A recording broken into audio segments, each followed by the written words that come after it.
Thank you, councillors. So I welcome you to the December meeting on the 19th of December. I read the civic affirmation. We gather today to duly and faithfully carry out our duties to the best of our judgment and ability, for the advancement of this district and the benefit of all of our community and fellow citizens.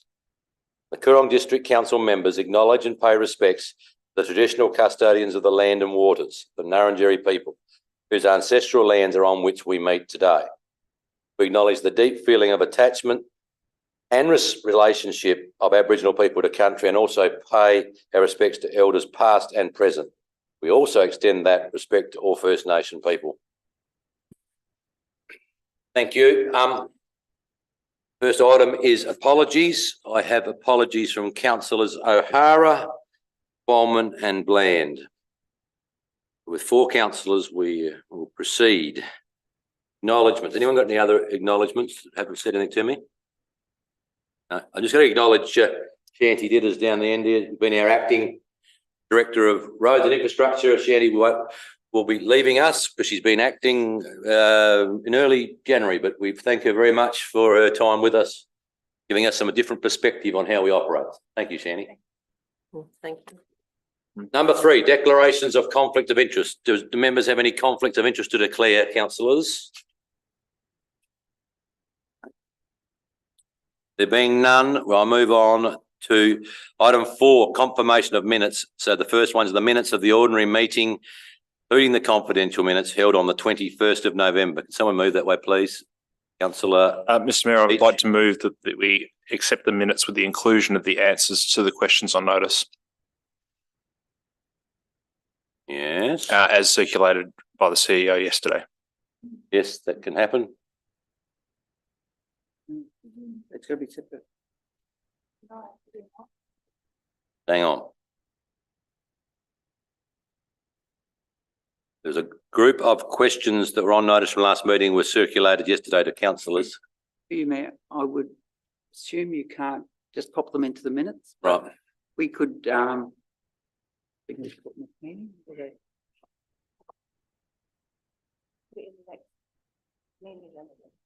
Mr Mayor, would you accept me foreshadowing a motion without notice to include those minutes, those answers in this minutes? No, as I'm having trouble with accepting something that wasn't happening at that meeting in the minutes of that meeting. What we're thinking, well, I think there's 2 options, I suppose. Could we have a motion stand on its own to circulate the questions on notice in a public way, not minutes? A, or B, it just comes as a, not a report, but a circulation in the next month's meeting agenda. Could we include them in the info? Okay. Yeah, so through the Mayor, I would suggest if you want them in the public domain in terms of minutes or agendas, we could put them in a report for the next council meeting, and there'll be answers, questions and answers displayed there. Okay. You raise a good point of how that's reported in a public sense, though. He's noting that the questions were recorded, I believe, in the previous minutes. As being taken As on taken notice. on Yeah. notice. Yep. Yeah. That we could hold that the next monthly meeting. So you're happy to move it as per the meeting? If that's the case, yeah, As I think is, I'm yeah, happy to. Yep. There a second? I have Councillor? a question too. Yeah, you were seconding though? Yes. Yep. The question is? So, well, actually, it might not be appropriate seeing we're just going to do something different. But I just had, in relation to the question on notice around the savings that were made to enable the expenditure on the stainless steel plasma bin covers, the email yesterday saying it was a point in time assessment of the capital project spent at the time that funding was allocated. In hindsight, did we make the wrong decision? And have we given any thought to how we won't repeat that in the future? There is a report further in this agenda about this or not? No, there was an email, Oh, but sorry, righto. That's through you, Mayor. Probably a question to be answered here now. There is always a point in time around capital expenditure and how much will be allocated, and that's why BR4 reflects what that is. BR1 is another opportunity. It is always a point in time where you would think, are we going to finish some of those projects? You might, on hindsight, you might make a different decision, but on that point in time, there was money there to say we weren't going to finish these projects. Okay. Anyone else wish to comment on the veracity of the minutes?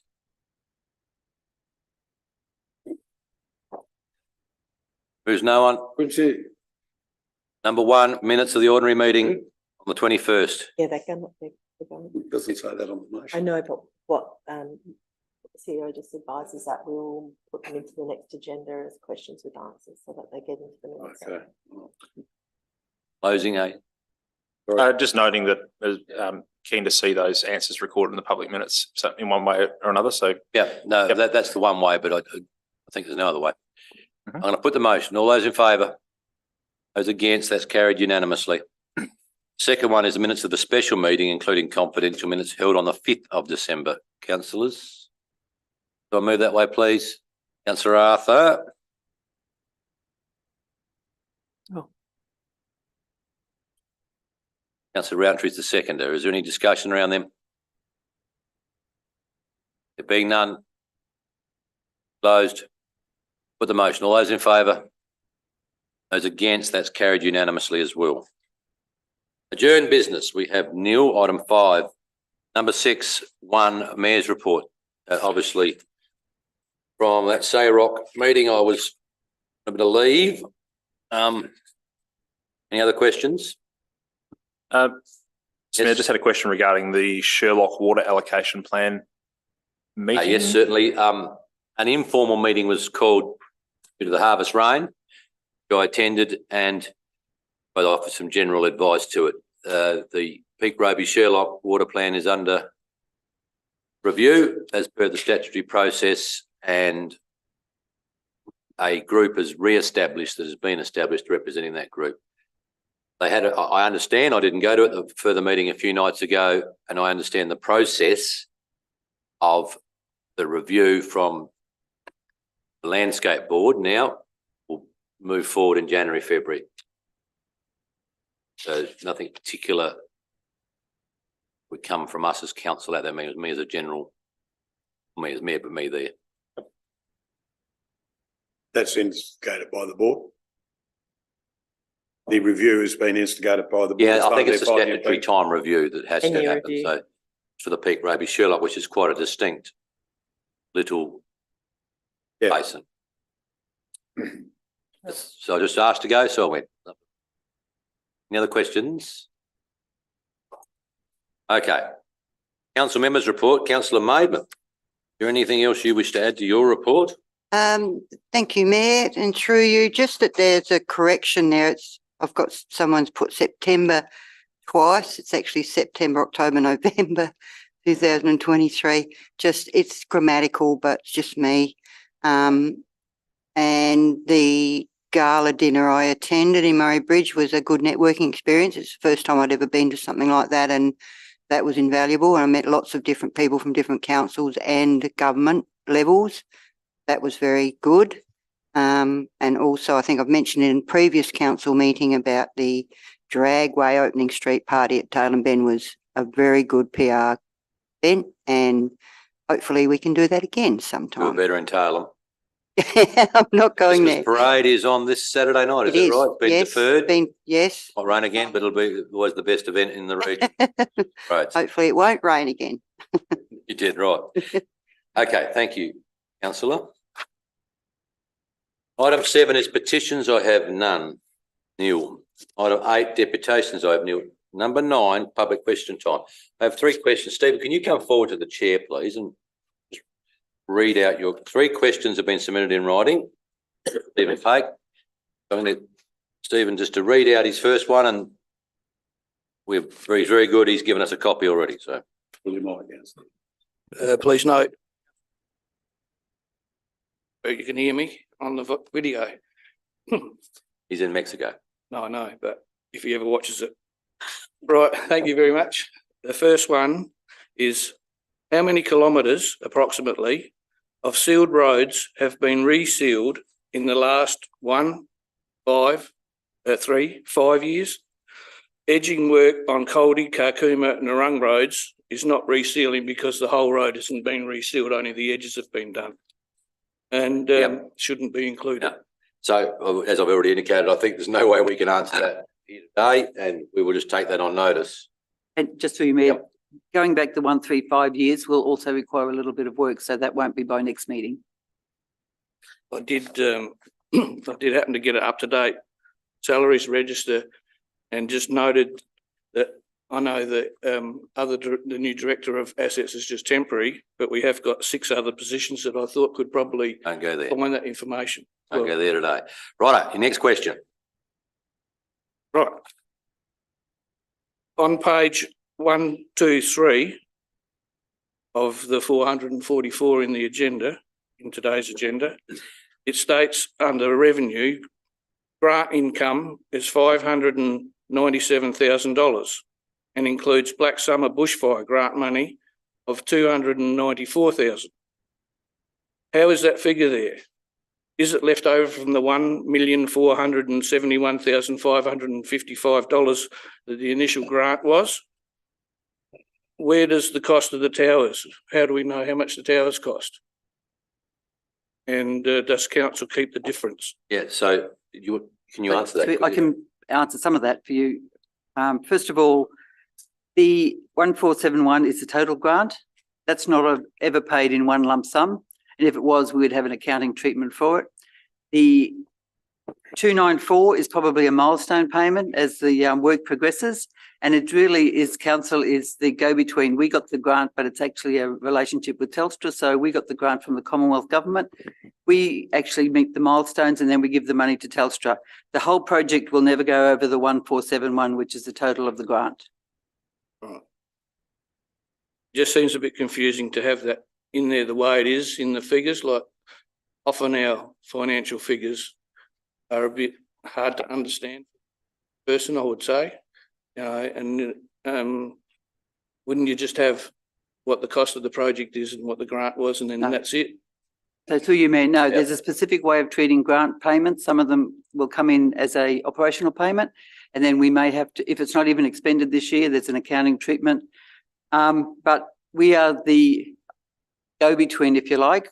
The council benefits from the towers. We got the grant, but the actual build is with Telstra, and the ownership at the end of the day will be Telstra with the Commonwealth Government money funding it. So it would have been easier just for the council to say, for the government to do the dealing with Telstra and then council just to give the sites. Well, it could have been, but that's not how it works. We mightn't have got the towers if we'd done it that way. Just on the, understanding council's figures is a challenge, but it has to be done on a certain accounting method. And that's how it will be. And we will do further work as a group of elected members on understanding the terminology exactly of what is in what category. Since the new financial system's been in place now, Miles, for what, 12, 18 months, and it's nearly matured now to the point we can. As it carried on, I did the question and I looked further in the agenda, I read councillor Arthur's questions, and on his second question on page 490 is very similar about confusion about the grants. So obviously it should be something we try to improve. That's what you meant. There is an accounting treatment that we have no discretion over on how we show grants within our sets of accounts. Seen that in your answer, yeah. So, but it's hard to understand. What's that? Miles, The way the information set out is required by our auditors. Our auditors have instructed us to set out the information as it is, and it is the wrap up at June 30, end of the financial year, and you make a call on the monies, including grants at that time. So we're doing things according to the requirements of our auditors, according to the legislative requirements as well. What you mean? I suppose the one thing to take in or bear in mind is with this one, in a sense, the accounting treatment of it might be difficult, but the concept is simple. Council got the grant. We show it through our accounting reports, but at the end of the day, the money goes to Telstra to build the towers. The community benefit from the towers, but we don't own them. And so however it's showing there is really of no consequence. Well, it's not spelled, like a lot of things go into the one topic in our council stuff, like, road materials and about $6 million a year. It's not broken down very often so that people can understand where the money goes. okay. I think we've answered that one though. The number 3, your third question. how long since the CWMS lines have been flushed in each town? So I have no, we can't really offer an answer, so we have to take that one on notice too, Stephen, because to be accurate, we just don't know it. And I would think that, Mayor, it would be different from town to town. Maybe, yeah, whatever. So that's the other one we'll take on notice. Right? No worries. You want to stay in the front row or go at the back? I have a I'm going out the question. back. I'll be, You can have a question to Stephen, yes. Yes, thank you. So with your first question, I'm not quite following what it is you want to know or why you want to know it. Can you just elaborate? I mean, I must have missed the first part of it. Just read it again or just tell us why. the resealing. The resealing question, why is that Well, one there? It's mainly meant for the councillors, actually, to realise the council is not resealing anywhere near the amount of roads they need to keep it up to the standard that it's supposed to be. Now, we have 395.7 kilometres of sealed roads in this council. And the life of a sealed road in the council's own ramp management plan is 25 years. If it's sealed with 2 seals of 7 and 14, which our old ones aren't. By 25 into 400, you get 16 kilometres a year need to be resealed every year, year in, year out, just to maintain the condition of the roads that they're in. And the reason they're falling behind is because we've done nowhere near that for as long as I can remember. I worked here and I remember 15 years ago, we were marking roads to be resealed, fixing them up and everything, and they still haven't been done. Yep. So that money, the 1.1 that's allowed in the budget, should just go to reseals for roads, not be diverted. Right, we're going to answer that question when we get more information. No other councillors got any questions of Stephen? No, that's what explains why I wanted to know. Okay. Very good. Thank you. Thank you for the opportunity. No, well, Oh, we'll get another drink. I'm a bit dry now. thank you, Stephen. Okay, Okay. Steve, see him up. Number 10.1, decision reports, RAA electric vehicle charging stations, site leases and permits. There is a recommendation, councillors. Can I ask a question first? You can start with the question. Excuse me. Does the agreement we have with the RAA cover what happens to the charging the infrastructure? Should this method of charging be superseded by something else more efficient, like swap and goes? Like if the technology moves on, what happens to these particular things? Through you, Mayor. Yes, it does. So either party can terminate the lease at any point through mutual discussion. And if the technology is superseded and they want to leave the site, they have to make good. Make it good. Great. And the other one is, can you confirm that Meningie are getting 4 EV car spaces? I had a feeling that they got changed because in the picture Yeah. it shows 4.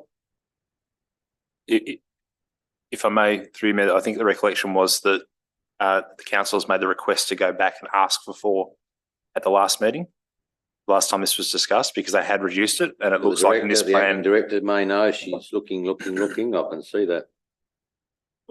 There was initial thought we only fit 2, but councillors asked if how many we could get in up to 4. 4, 3. Is that what we're getting? These images, these plans came through last week, May, so they're fresh. That's what's being Proposed. So this RAA are proposing 4, 3, Mayor. correct. Okay, that's pretty good. And the other question I have regarding this is what other locations were considered for Canalpin? I think the perception will be that the council, and it will just be a perception that council has placed the EV charging station in a spot that favours one business over a lot of others. So what was the process that was gone through to determine that area? One of the key considerations would be backup supply. That actually would be the first consideration. Yeah, And then, suitable area, safe area for vehicle movements. was that the only spot then through Mayor that was the only location in Canalpin? Through you, Mayor. No, I know that the project manager has looked at other sites. That was the most suitable, and really the overarching consideration was the power supply and the least running spot. So, yep. So councillors, you'd be aware our initial proposal for the Meningie site fell over or failed because the site didn't have enough mains power within cooey of it.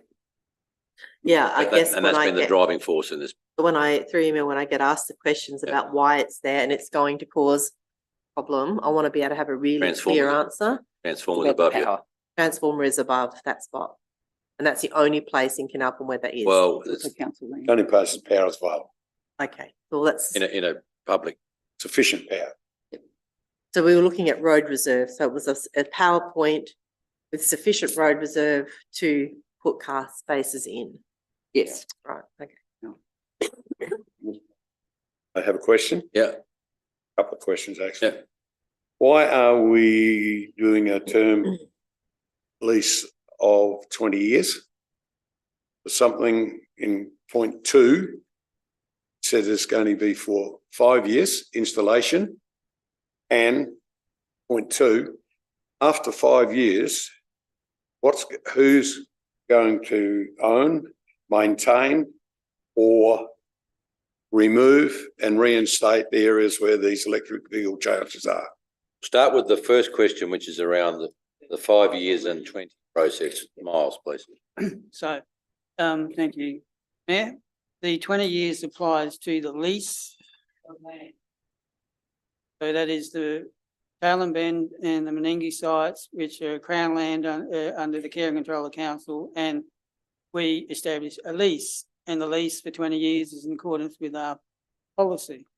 The 5 years is for a permit, road, for a portion of the road reserve, and that can only be granted for 5 years. So under the legislation, a section 221 permit cannot be more than 5 years. So what will happen in that case is that they will seek another 5 years before the expiry of the one that's granted first. The second part of your question is CEO. Can you repeat it, please? Sorry, just repeat it. Yeah. Sorry? What was the second part? Who will be responsible for removal and reinstatement if these are no longer used? So, through you, Mayor, that's the same question that Councillor Roundtree just asked. Yet it's the RAA have to make good the site. The RAA. Can we make sure that is in It's in the the contract. details that go out to the people? Because I think it makes a lot of difference, because talking to a couple of councils down the southeast have gotten them. They're only 5 years and I've been told they're going to rip them out after 5 years. Through you, Mayor, and that may be the case because, as Councillor Roundtree alluded to, the technology by that point is probably old anyway. Yeah. We've got to make sure that we have got no expense. We have none. Any other questions? The Maidment. Thank you, Mayor. And through you, I have a question as to why these sites don't incur any rent. Through you, the RAA is a not-for-profit. So under our policy, if we were to actually charge rent, it's a peppercorn rent. So it doesn't seem to be worthwhile going through that process for something that doesn't attract rent under our current policies. That RAA is a not-for-profit. Now, that not-for-profits doesn't mean they don't make money, but Yeah. the money, it's how they use the money, and the money is back to the shareholders. So it's not like to the members. It's not like a commercial company or a big corporation where the money goes to shareholders. It's about how money's distributed. Okay, is someone prepared to move the motion? Councillor Roundtree, you're moving? Yes. So a seconder first and foremost, and Councillor Maidment. Councillor Roundtree, you want to speak to the motion at all? Recommendation as it reads, become the motion? No, No, Councillor Maidment? No, I'm No. fine with Any that. other councillors Thank wish to you. speak for or against the motion, please? Well, there being none, you close. Okay, I put the motion. It's the recommendation as it reads in the agenda. All those in favour?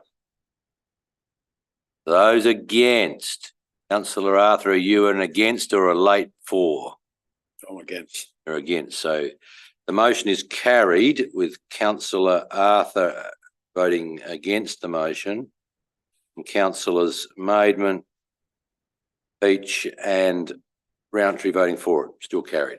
Thank you, councillors. Number 2. New Community Land Management Plan, Parkland Menengi. Concurrently with the first one in effect, isn't it? So there is a recommendation, councillors, there in relation to this piece of land. Someone move the motion, please. Councillor Roundtree. Is there a seconder?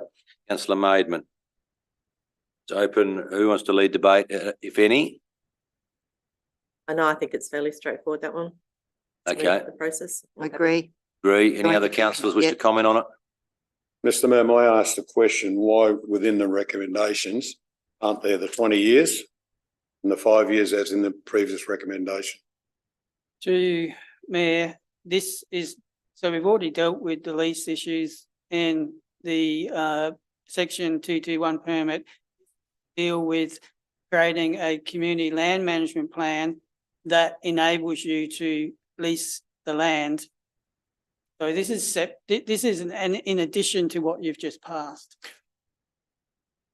Mayor, I had a quick, Don't you think that if you're going out for public consultation on this, which you are, Yes, that the ratepayers got the right to know that the engagement with the RV charging station could be a lease for 20 years and it could be there for 5 that's years? exactly what will occur because it's simultaneously the consultation announcing the need for the community land management plan will also be combined with the consultation on the 20-year lease. So this will go out concurrently. And we will make sure then there's some additional advice on our website when we release this to illustrate the the whole picture in regards to what's occurring with these EV charging stations. In reality, councillor, Well, I can't find it anywhere here and it says anything about the 20-year lease. No, because we've already dealt with that in the previous. So the Madam. motion that was just passed is commence a period of community engagement regarding this intention to lease community land to the RAA. And so these are both concurrent community engagement processes, that's what they are. In essence, you can't lease land that is effectively, they say a parkland. You can't lease a portion of that unless you have a community land management plan. A community land management plan doesn't exist for the Menengi site, so we have to establish that so that we can lease the portion of land. And as I said before, both of those matters will be subject to community engagement simultaneously.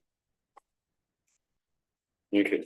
And you'll note with the Tail and Bend site, there already is a community land management plan, and what we were doing there is to update that so that again, this matter of leasing land for the EV charging stations can be conducted lawfully. That's essentially what we're trying to do, is make sure that we can do this in a lawful manner in accordance with the Local Government Act. Okay. Any other questions? Councillor Peach? one further question, just wondering around the identification of that land as parkland.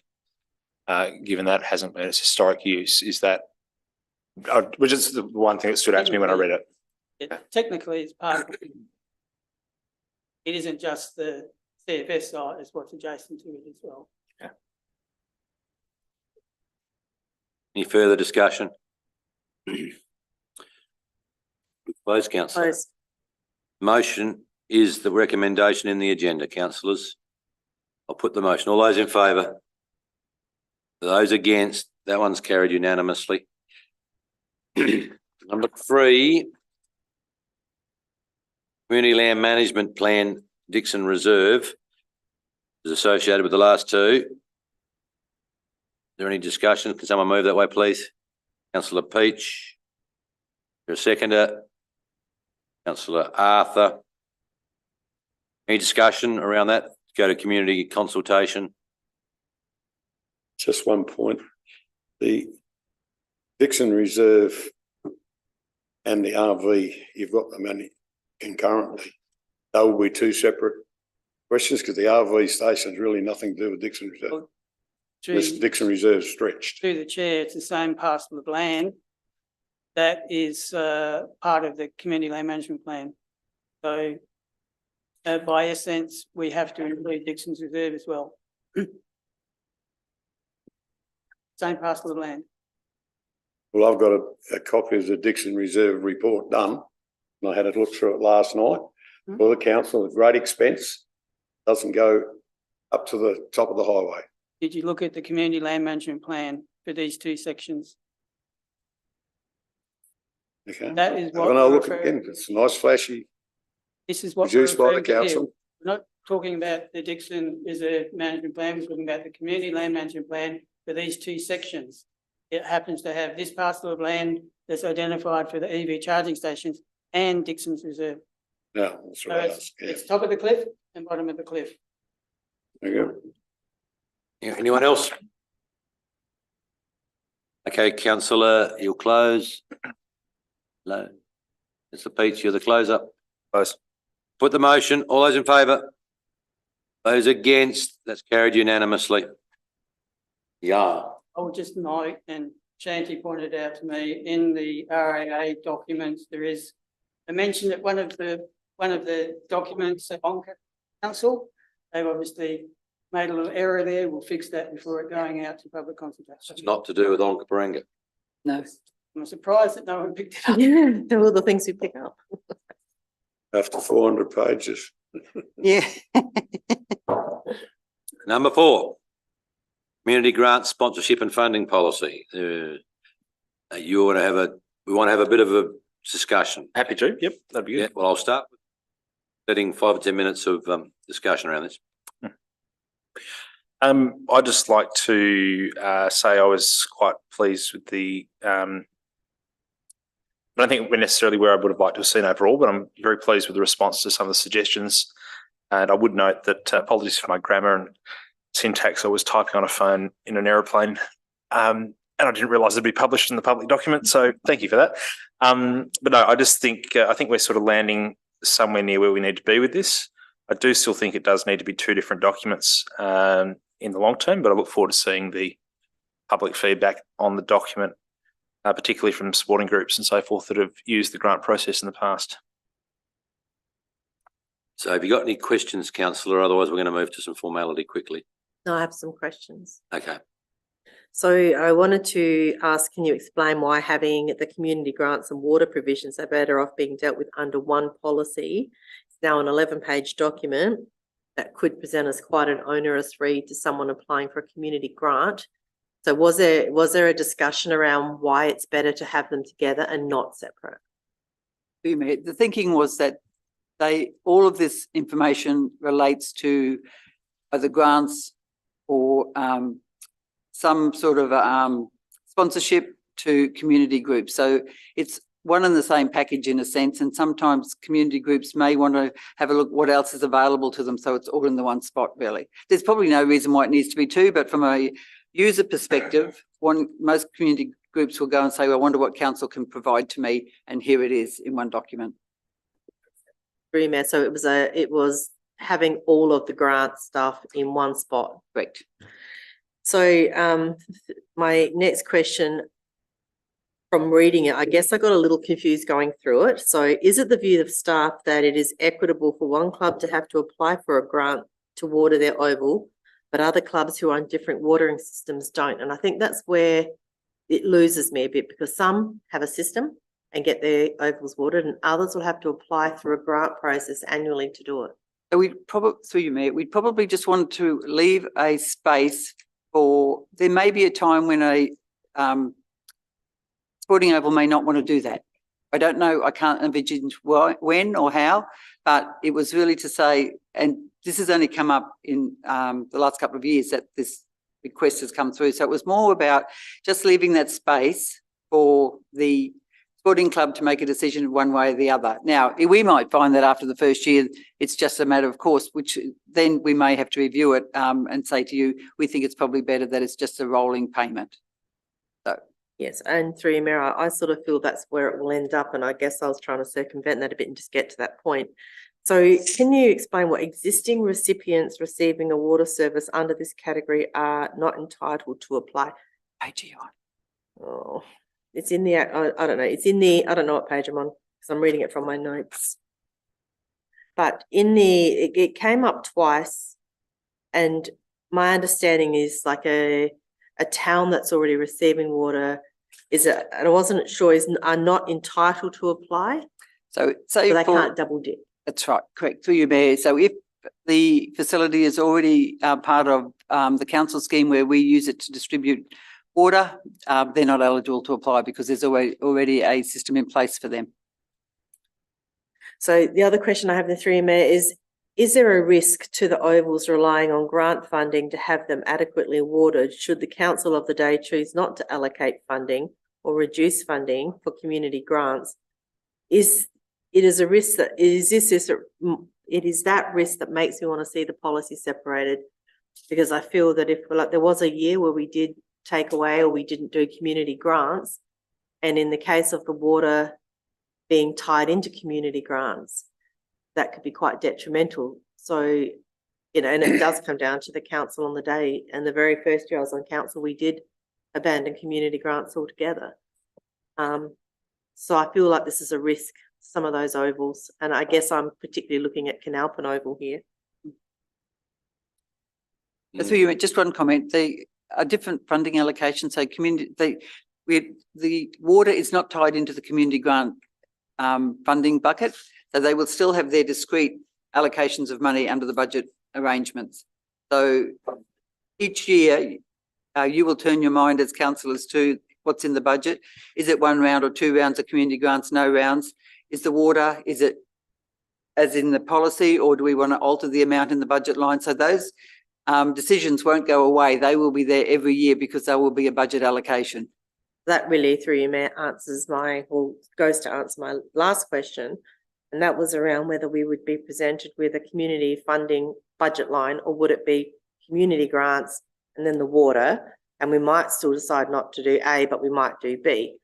So long as we presented with that opportunity to consider both separately, that was my biggest concern. We would definitely be showing them as different budget line items. Okay, thank you. Any other questions?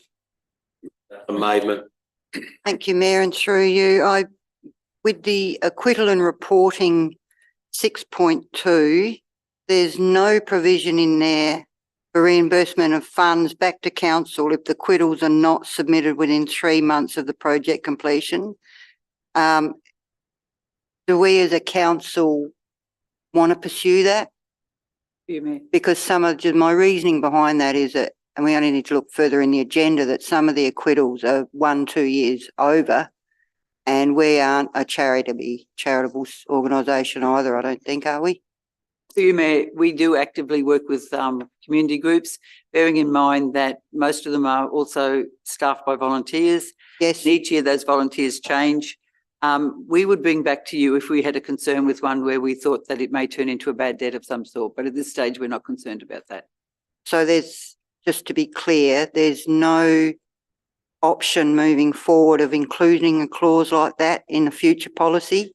You may, we could put that in the feedback as part of the feedback before it goes to community. Okay, I actually did that with Ben, but anyway, it's okay. Thank you.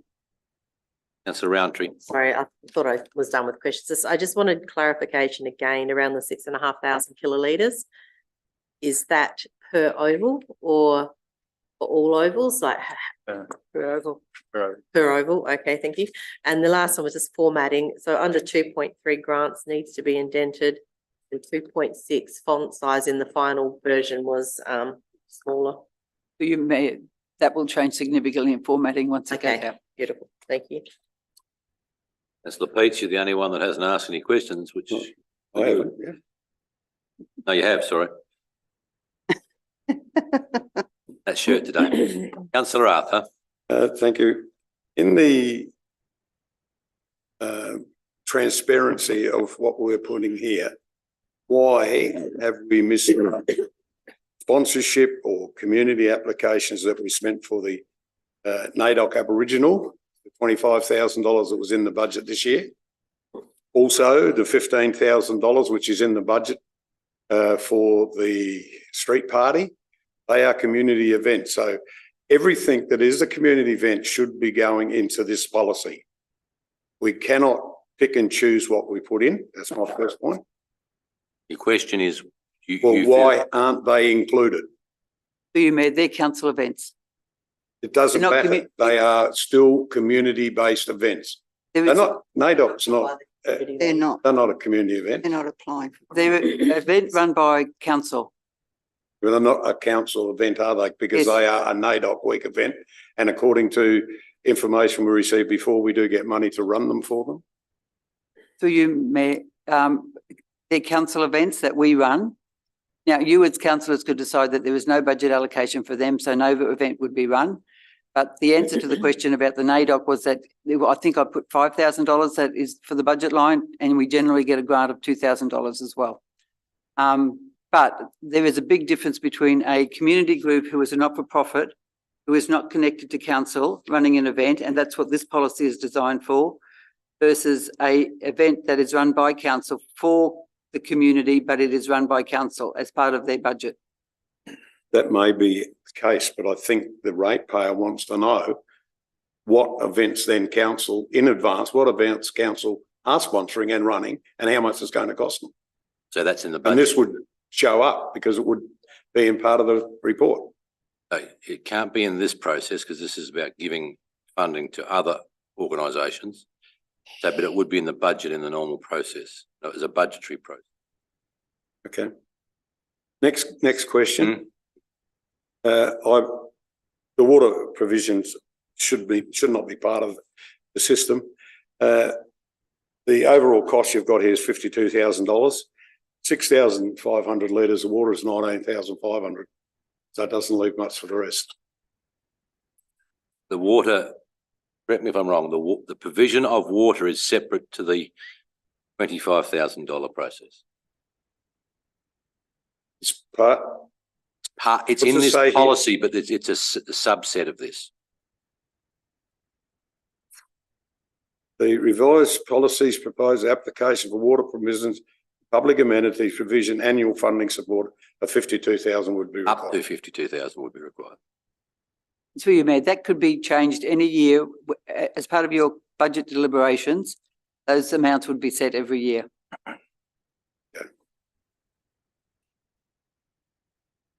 Any other questions, councillors?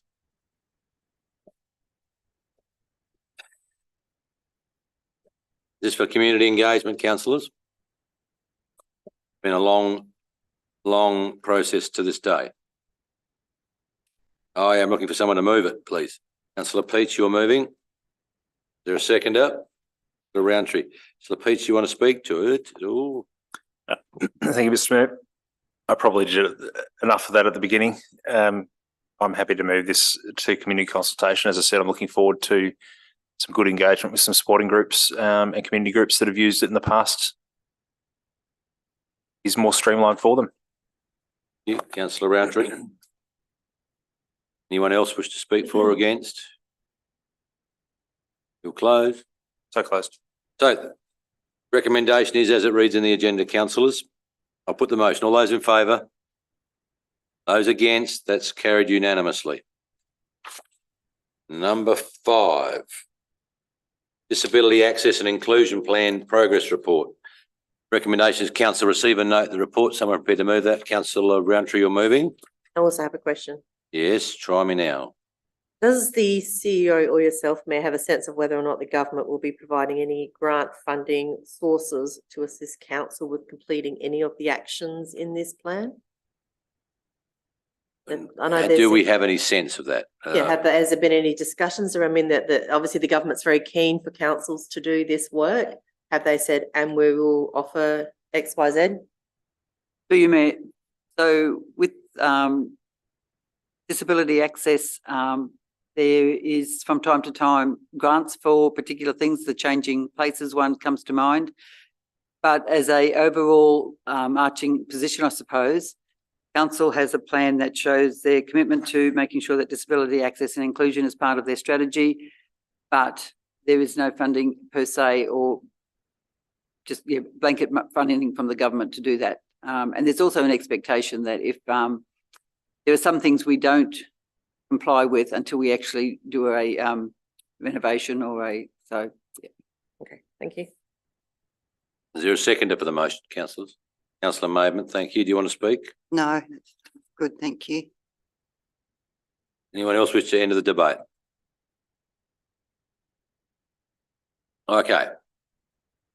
You're closed. Closed. I put the motion that council receive and note the report. All those in favour? Those against? That's carried unanimously. Number 6. Libraries Board of South Australia, nomination of a representative. Councillor Peach, you wish to nominate? Wish to nominate Bridget Mather, the CEO, if she's interested. You wish to nominate the CEO to the Libraries Board. Council, for this is a selection process for the Libraries Act or whatever. That's option 1 you're using. Indeed. Is there any other nominations or any other positions, councillors? Or is there a seconder for that one? I might add. Councillor Peach is the mover. Councillor Roundtree, I'll make you the second. Do you want to speak? No, thanks. I think that would be a good choice if Bridget wants to do it. Okay. Anyone else? Oh, okay. Option 1, the council nominates Bridget Mather, our CEO, to the Libraries Board of SA for a period up to 3 years, and that nomination be forwarded to the Local Government Association for their consideration. All those in favour? Those against? Carried unanimously. Thank you. Number 7, budget review for financial year 22-23, and I understand we've been back through this in workshops in the last month. There's a recommendation there. Councillor, someone move that way, please. Can I ask a few questions? You can ask a few again. Were you at the workshop a few weeks ago or not? Probably, but the workshop isn't recorded for the public to hear, so I feel like I should ask some questions that get recorded. People want to listen? Yes, they can listen. Well, otherwise I'm not sure how some of this stuff gets. I mean, none of this is complicated. First of all, I was going to say it's pleasing to see that the pool revenue has increased despite the fact that we did lower the family pass, so that's good. And also the income being generated from the caravan park was really pleasing to see some numbers around that. So on page 39, under expenditure, we have a cleaning contract for our public toilets. Can you explain what is driving the cost increases in that area? To you, Chair. Budget review 4, sorry. The comment there is that notable increases in electricity charges that occurred through 22-23. So this is, that We're is still electricity. monitoring, they're still noticeable even at this point in time. Right, okay, electricity. The statement of comprehensive income says we made a $2.891 million profit in 22-23. Was the 2.248 million of that profit the financial assistance grant paid in advance? No, that's below the line surplus. The figure that you're thinking about, councillor Roundtree, it's the total operating surplus, which is the line above, which is the 115. So I've got my lines wrong. Interesting. The the grants and subsidies do end up in there, but we don't have it. We didn't have there is an underlying deficit still from when Okay. the bags are When- actually paid. When, through your mail, when we end up at the end of a financial year with, say, a profit or a loss, how does that then get carried into the next financial year's budget? So basically that relates to how much cash you then have on hand. So it's, you have a surplus or a deficit each year, depending on what it is. It then either will inform your cash on hand, which is one of the next ones. Miles, did you want to add anything to that? I just think the complication of if a grant was paid forward of June Correct. 30. These grants cause us a lot of problems with. that could be- They have very specific accounting standards. So say they'll come in and they will be treated as an operational grant. If we don't expend them in that year, they then turn into a liability on the balance sheet. And then when we expend them in the following year, they turn into then however we use them, whether it's an operational grant or a capital grant. So the accounting, which goes back to Mr. Pake's comments, there are very specific accounting standards around how we treat grants. And I wouldn't be of the view that the grants give us any trouble. Oh, no, I meant that. Mm. I'm not suggesting that we ever want to see them disappear, but Just, from an understanding of how it works through the system, it is tricky to follow that. Yeah. For you, Matt, really with grants, just think about it as money in, money out, because we have to acquit them and we have to spend spend them in however the grant is structured.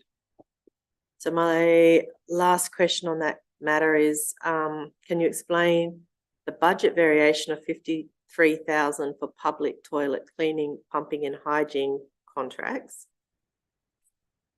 What caused that? I mean, we have a contract for this process. So this is on top of what we had already contracted to pay. What would that be for? No, we entered into the contract.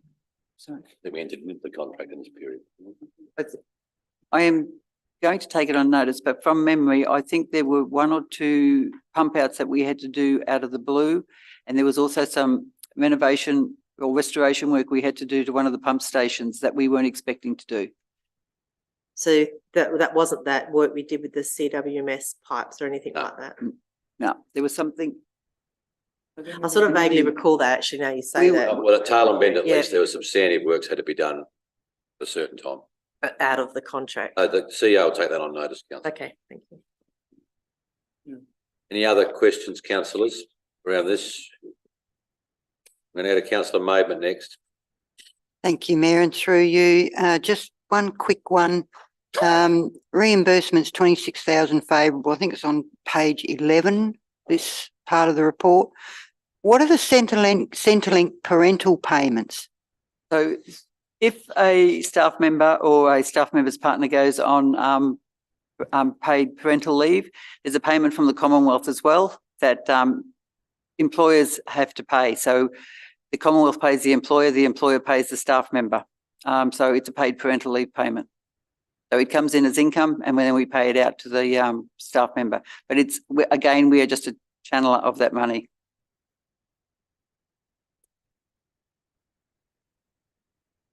Any other questions, councillor? And the answer is no, we don't get paid for doing that service. But that's been around from about 2011. That Okay, I'm just new. at employers have language, always so- been the payer of that Commonwealth just- government payment. Yeah, For Arthur, I think I would have a question. Did you Yeah, indicate? and I've just the query of the user charges. Favourable 55,000. This includes a favourable variance against swimming pool revenue. Due decreased pool general admission revenue along with additional swimming carnivals booked, where there is a set fee for hire of the entire facility. The swimming carnivals are not till next year. How much of that 55,000 is actually pool revenue and how much is it someone else? Who you mean? This is, 55,000 increase in pool revenue is a lot of money. this is the 2022-23 report, which ended at the end of June this year. So this is not current. This is about the reporting The previous year. of the previous financial year. It's basically the wash up statement that after all the journals have been finished, this is the position that we landed in at June 30th. May take it as a positive, councillor, that by improving the pool facility, people want to use it. And what I find interesting about the caravan park is that we've put in charging now for power instead of free power and people still want to use it. Don't want to use it more, The washing machine. the washing machine. Anything else, councillor? We've been through this a couple of times, councillors. I'm about to say, can someone move the motion, please? Councillor Roundtree's moved the recommendation, which is the council receive and approve budget review 4 for the 22-23 financial year. Is there a seconder? Councillor Maidment, thank you. Do either of you want to speak to it? No, I've said nothing. Anyone else? Okay, I'm going to put the motion. All those in favour? Those against? Carried unanimously. Number 8, budget review 1 for the financial year 23-24. As per the regulations, as the recommendation, council adopts the attached budget review 1. Council, someone wish to move that, please? I'll just suspend the meeting procedures to discuss, Mr. Mayor. Spend, do I need a seconder? No. Councillor Peach, spend it for how long? 10 minutes. 10 minutes. Okay, 10 minutes. Away you go. Just trying to get to the right page, sorry. I might, the question I wanted to start with was around the reduction in expenditure on footpaths of roughly 100,000, which seemed to then have an increase of a similar amount on the Murray Coorong Trail. I'm just trying to get to the page, sorry. There's no relationship. Under capital expenditure by resource allocation? The same question. Age. Oh. Now, don't you follow along like we do? In broad terms, unless there was a footpath attached to the Murray Coorong Trail, but I can't think that that's the case. I don't think there's any relationship. So, no, sorry. So set page 133, 7 of 9. So the question is regarding the addition. Oh, So, Well, I'm a bit confused if the Murray Coorong Trail is an addition or not. It's highlighted in red. And it also says here that we're comparing to the 22-23 adopted budget in the heading. so we're asked to approve a budget variation of 92,000 for the Murray Coorong Trail at the same time, removing 2 lots of 50,000 from the footpath renewal and expansion program. I want to say, and I'll check it, but the Murray Coorong Trail was at 7 Mile and it's completed, and it was one of the carryover projects that was half done last year and half done this year, and that's where I'm pretty certain that's where that 92,000 comes in. So it's one of those adjustment items because of a carryover, but I will check that. So I think it's 7 Mile Road. through you, Mayor, would that then be accompanied by, how would that be reflected as a carryover? Is it offset by something else in this budget year, or is it just an addition? I want to say it's just an addition, but I just need to check that it is actually 7 Mile Road. It's the only one that I know that is now in the Murray Coorong Trail because there was nothing else budgeted for this year, but I know that that was carried over Okay. So yeah, and it is now complete. so the reduction through curb and gutter renewal program, footpath renewal, footpath expansion of a combined 186,000. Yes. We have an explanation as to why that's. So so they were 2 of the items that we flagged with you as part of the Audit and Risk Committee and also the workshop from a capital perspective that they would be reduced for this financial year because of the carryover from last year's project. So they were 2. The footpath expansion program, the bulk of that is earmarked for the footpath at the skate park, and I think for some work at the Lions Park refurbishment. And that's all the expansion program that will be done this year based on that budget. So through Mayor, the line underneath where it says footpath expansion program. So just taking on board what Councillor Peach said at the top in the grey box where it says 22-23 adopted budget should actually say 23-24. Okay, that. Yes. Sorry, that was just, I wasn't sure if I was on the right track there or not. Yeah, and I Sorry. started to wonder whether That's we good. were comparing with the old budget to. Yep. That's all right. We had allocated in this year's budget for 125,000 to be spent on the footpath expansion program, but we're taking 86,000 out, and we've now being asked to say, well, we'll only put 39,000 towards that. And that has almost been expended on those 2 projects. But taking out, I mean, I didn't think we were going to do the Murray Coorong Trail, but now we're being asked to put 92,000 No. back into it.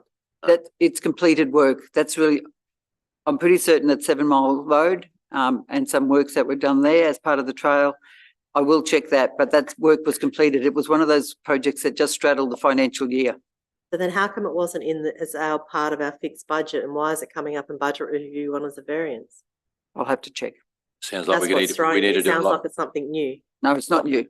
This shows the challenges, councillors, of the blowout in capital costs, and also jobs historically in local government would have been tried to be finished on the 30th of June and not lapped over, and probably the current environment of risk getting appropriate trades and XYZs almost make it impossible to adhere to that. I can remember about a few years ago there was a whir of activity in this town on the 30th of June that night. So through me, would I be correct in saying that the items highlighted in red on the left are carryover Correct. from previous year? Okay. Further to that, the EV charging station reduction 66,000, which I presume is the foreshadowed reduction in the car park at Meningie. The other amount of that money, what would that be for? Because there appears, I don't recall, unless that's the RAA's contribution, which I didn't recall that we were handling. I Was just, there, yeah.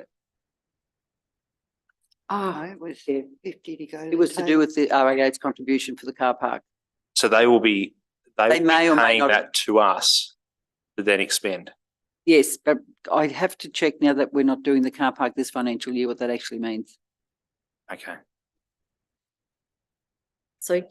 no, So we be really clear, from when we decided to, it was decided that the Menengi EV charging station would not be where we originally thought, next to the park. Council had put aside a parallel amount of 66 to seal the car park. Now that will not be the site, and as part of that general reduction in cost this year, that will no longer be expended this year. And The 66 or the 50, and I suspect the 50 RAA will just say that it'll be one of those amounts that they'll use to upgrade the car park, and it'll just, no money will change hands, I suspect, but I'll need to check that. So through you, Mayor, just so I can read this, understand this report that we're still on at the moment, page 7 of 9. The items in red are carryover. Where we have the tail and bend train park fencing, which is already done, and that was budgeted for in the previous budget, shows up as we're going to spend that money now in this financial year, because we're going to pay the bills now, and that's when we're going to spend the money.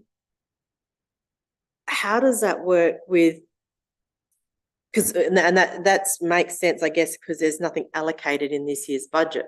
But then back up to the curb and gutter renewal program, we had allocated 50, and now we're not going to do it. So BR1 is a way of looking at a couple of things. One is, were the allocations right? And generally, there's not much in terms of operational that moves, and this one's a testament to that. There's very little operational changes. With the capital, it's a way of looking at what are the carryover projects, because as the Mayor said, capital projects don't respect 30th of June, and so they will roll over. And so this is a way of accounting for then the rollover projects. But when you set the budget, you don't know what those capital expenditures are. And 7 Mile is a good example of that, of the Murray Criminal Trail. It straddled 2 financial years in terms of the workload.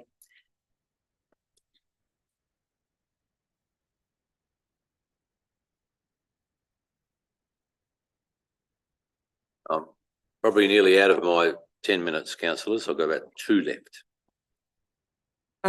Through you, Mayor, we are increasing expenditure. This is to do with various items under building structures and jetties.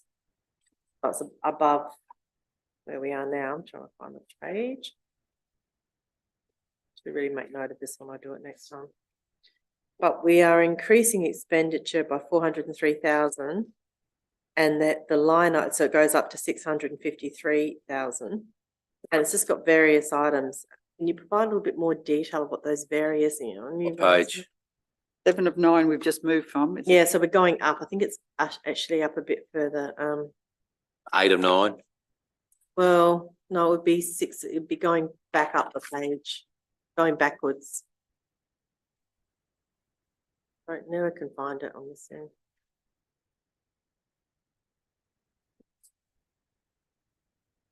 I suspect one of those items would probably be the canal from toilets, contribution of 100,000. Yes. So where would we find that information though? Like, 'cause, I mean, I have no idea what that is. But where would we find it? So these reports aren't intended to drill down any further than this, and that's why we did that workshop a couple of weeks Yeah, ago as well. I just don't, did we discuss it in the workshop? Because I just don't recall. I don't remember the questions being asked. Yeah, I don't recall. In this case, where you'd find it is in the Capital Works quarterly update. That was sent out. That's where you'd find the changes. Yeah. Up-to-date changes, up-to-date dollars. So Like the one that was sent today? Yes. All right, I'll go have a look at that then. Thank you. And if you can't see it in that, please let us know. A question I had also through you, Mayor, on the statement of cash flows. Actually, it's more, no, I'll start statement of comprehensive income. I think it's page 1 of them. The first one, yep. Yeah, the rates income is showing, appears to show that that's like all the amounts that we're due to get in, but the expenditure was showing more of the actual expenses. So is that an accounting system where you show the full rates, but you only about like, As soon as. to me, it's a mixture of cash and accrual. As soon as we've raised rates, we effectively have raised that total amount of That's the money. accrual part. Except in the cash report, you actually put in the 3 million that we've received. Yeah. So it's a mixture of cash and accrual in that other one, because it's got it. The cash report is. Why aren't we cash. putting in the expenditure of all, or is that all bills received at that time? It is accrual accounting system. So as Miles said, once we raise the rates, that's basically money in. But the two reports do different things. The cash flow shows you the actual money coming Yeah. in, and about 35%, I think, of ratepayers pay everything in the first instalment. And then it's lumpy from there on in. So, and the expenses again, either when we know them or when we have a purchase order raised that we know that we may have them for the rest of the year. So Okay, yeah, it throws me a bit mixing cash and accrual accounting. in the We'll do same some report. further training, councillors. We've indicated around the Mm. terminology used in the reports. Yep. My 10 minutes is up, councillors. So I'm happy to move back to the recommendation. If someone wishes to move it, please.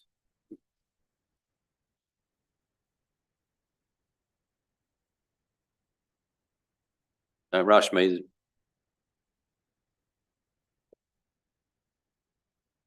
I mean, Someone, Oh, I'll move it. councillor Arthur is moving the recommendation as it reads. There a seconder, I'll councillor second. Roundtree. Councillor Arthur, you wish to speak to the motion? Just one, couple of things. We've got an increase in capital expenditure of 665,000. I just wonder where that comes from. And an outlay of new and upgraded assets of 385,000, which increases the net borrowing from 948. The budget review was 1,091. The first one we did. Now when it was proposed, now it's 2,030 on Which page, page councillor? 5 of 9. What are those increases for? Because I'm looking back through and I cannot find anything that relates to that amount of money. Page 5 of 9. Yeah. Which line? You had two parts to your, we're sort of nearly in debate. Yeah, there's two, the 600. and 65, move 300,000. between adopted budget 665. Yeah. Simple answer, please. I'm just wondering where that extra money is being spent, because it doesn't, in the resume at the top, the start, it doesn't mention much about it. The high level summary, councillor. Miles, correct me if I'm wrong, but that will be some of the carryover money. So it will be because it's capital expenditure. And so the adopted budget was 6068, but we know that there was also some movement over financial years. And so there's some carryover as well. So that's capital carryover. Correct. Well, where is that's $1 million, rough figures between the two of them? Where does that relate to your cash in hand? It doesn't. It doesn't. No. Well, if the grant's been paid and you haven't paid the bills, It's not you've a got it for grant. cash. Not a grant process. This is not a presentation of grants, councillor. No. Sorry. I don't Yep. know. So the 385 is assets. New outlays on new and upgraded assets. So our existing one is renewal. The third, the bottom one is around new and upgraded. There's two different accounting treatments around that, and because it affects depreciation differently. Yeah, with the changes though, it would not. Why? What is the 665? If it's carryovers, well, it should be noted there because it's just an increase To follow that question up later. on page 5. Shows it. Yeah, well, we're saying up here that it's probably carryover from the previous financial year, and you're asking that question, what is it? Yeah, but I'm looking at this. I don't know that, do I? There's a lot of ways of looking at this. Yeah. Might be why we need to come back to understanding the terminology. We have notes up the top Like we before do. that could have been in there. Uniform presentation. Is there any other, so you were the mover, councillor, so I'm taking you as speaking to the motion, to be quite honest. Finished. Finished. We haven't closed yet. Close. Yeah. No, you're not. Sorry. Councillor Roundtree would need as a second to have an opportunity to speak to the motion. Done, thanks. Other two councillors in the room today don't wish to add any more to the debate. No, thanks. Okay, you will close then, councillor? Yes. Thank you. Recommendation is a pursuant of the Local Government Act and Regulation 9 of the Local Government Financial Management Regulations 2011. Council adopts the attached 23-24 Budget Review 1 reports. All those in favour? Councillor Peach, I'm trying to work out what your hand is doing. I'm voting against, Mr. You're Mayor. voting against it. So I think I have the other three councillors voting for it. Those against would be councillor Peach. Motion is carried.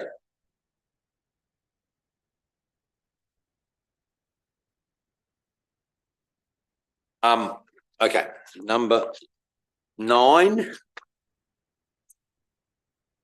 Annual business plan, first quarter review. I move accepted. You are moving that way. Councillor, the recommendation. Your seconder, councillor Roundtree. Is there any discussion? Councillor Peach. Just had a couple of quick questions.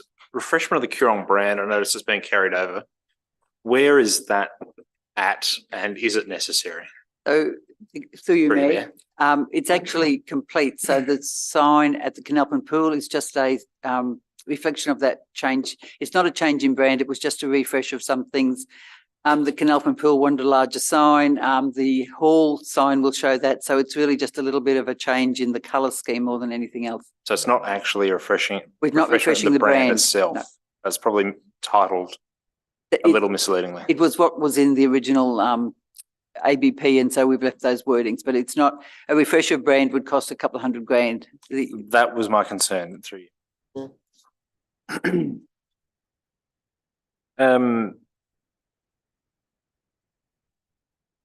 Sorry, sir, I'm just trying to locate my other question.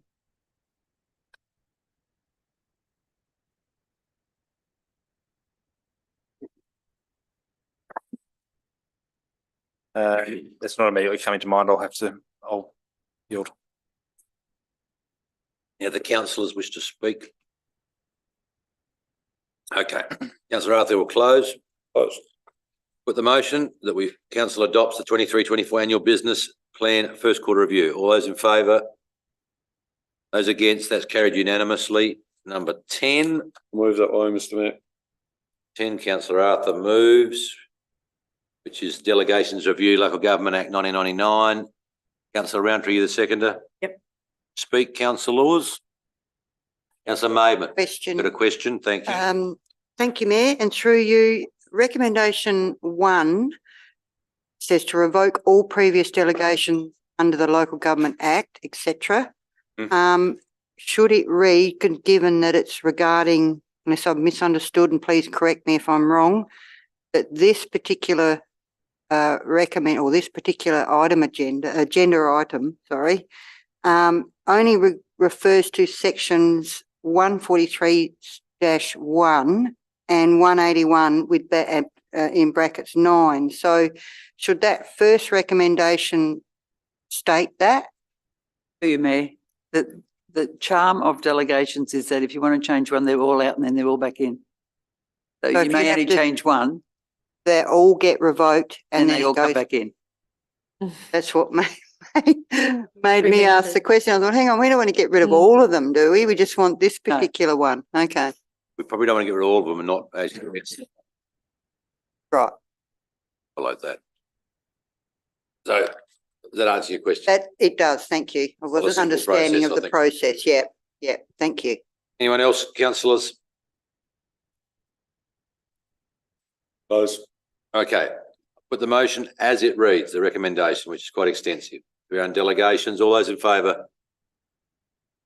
Those against, that's carried unanimously. go forward a lot of pages then. Yeah. At 10, You want 11? I'm going to claim I did not read them all, to be quite honest. It's only about 150 pages. I hope I got the right one. Just the streetscape one, it's just very important that we understand that this is a master plan and not a too finessing fine scale plan, please. And I would take, and I suppose it's pretty obvious now, well, perhaps one of the first wins out of the streetscape process was the moving of the pedestrian railway crossing at Tintinara, sorry.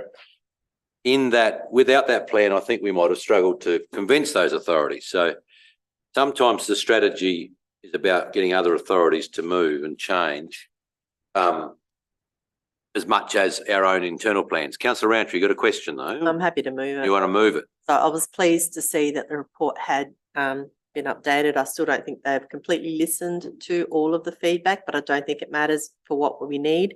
The one thing that was missing from it, I thought, was there was discussion around them coming up with a stylised guide for things that we wanted to do in the future. Like I know that when we were talking about the Canalpin Hall sign, we wanted to wait until we had some stylised ideas of what they might come back with, and I didn't see that in the report. You Mayor, that's the style guide that or the branding refresh that Councillor Peach just referred to. They really just came back with a palette of colours that we could use across the district. Okay, It wasn't any more complicated than that. right. All It right, was just slow coming. yeah, fair enough. I haven't got a seconder yet. I'll second it. Moment, thank you. You want to speak? Yes, I have one question. Thank you, Mayor, through you. Will this go, the final master plan, will that go out to public? Won't. I do have the master plan, yeah. Imagine if we move to the next phase of some designs of sectors. That will be the next That line. will go, okay. Remember the projects that the project officer broke down in the briefing the other day? Each one of them will then No, trigger I wasn't at that. consultation. Oh, I sorry. wasn't at it. I was So ill, each so. time now a project comes from a result of that, it will be community consultation. It will be about a bit like the Lions Park, if that was a subset of this one. Righto. And just one final one, if I may, anything in this final master plan, is it open to, as far as we aren't able to get grants for particular parts of the changes to that along, if we need to? Plan in itself will be used for things like the Mayor said about leverage for grants and things like that. Yeah. You will find that as time elapses and the projects that come out of this, the beauty of this will that it will just guide you so that you have a consistent product in each town. But the look and feel of each of those projects at the detailed design will be whatever you want it to be in a sense. This is a guide. Yeah. Okay, thank you. The councillors wish to comment, speak for or against? No, close. You'll close, councillor. Thank you. Council endorses the streetscape projects for Coorong District Council final master plan report. I'll put that motion. All those in favour? Those against? That's carried unanimously. Number 12, Tintinara median strip bitumen mediation trial. There is a recommendation, councillors. You looking at councillors. Councillor Arthur, your hand is moving the motion. I'll move the motion. All right, is there a seconder? Councillor Roundtree is the seconder. Is there, Councillor Arthur, you want to speak to it? I think we had a fairly good workshop on it and what was involved. So this is a recommendations come from the professionals. Councillor Roundtree, Nothing more to add. I agree with councillor. anyone else wish to join the debate? Mr. Mayor, I Yes. wasn't unfortunately able to stay for that Unfortunately, part you of did the have to meeting. sneak off. Anyway, Yes. read the report, no doubt. I have read the report and I think as long as that forms part of our ongoing plans and is successful, I'm still keen to see us try something, even if it's this, just to make sure it is going to work. But yes, I'm at this stage happy to support the recommendation. Is there anyone else chamber wish to speak? There being none, councillor, closing.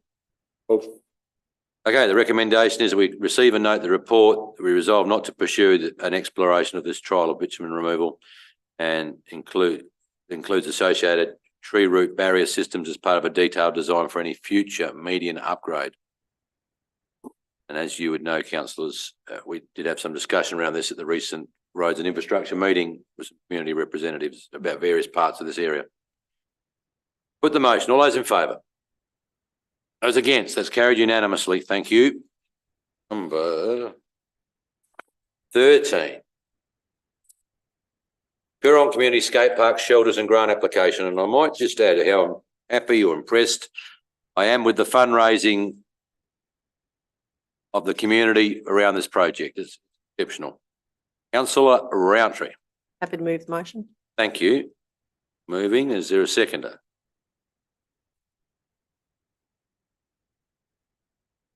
I need a seconder. Councillor Arthur. Councillor Rountree, do you want to speak?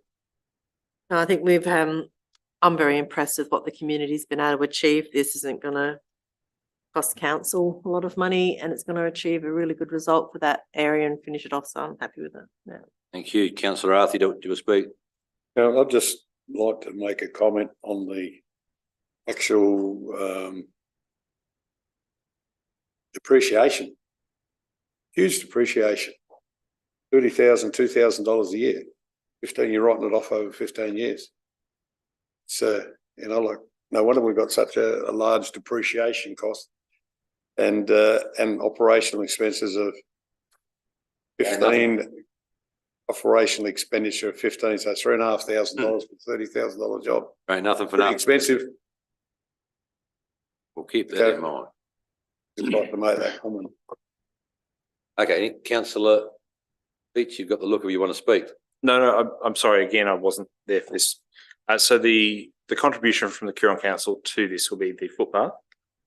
Am I reading that correctly? Yes. And that's in this financial year current budget? Thank you. That's my only question. Okay, anyone else? We'll close. Close. Put the motion. All those in favour? Those against? It's carried with Councillor Maidment voting against that one, but Councillors Arthur, Peach and Rountree voting for it. Number 14, action plan, minutes of the action plan are there for councillors' consideration. There's a recommendation. Councillor Rountree, Yeah, I'll move. move as read. Mhm. Your seconder? I'll second. No, you've missed out. Councillor Maidment beat you. Up. I speak either of the mover and the seconder. No, that's all good. Any other comments, councillors? I'll put the motion. All those in favour? Those against? That's carried unanimously.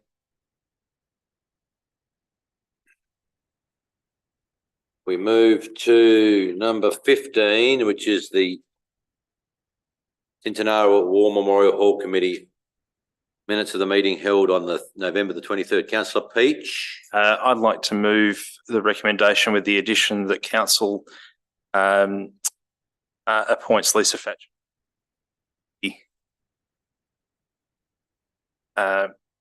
in line with the recommendation. I just note that the third person mentioned in the recommendation, Heidi, has withdrawn from consideration in favour of some other interest from people that may be more active.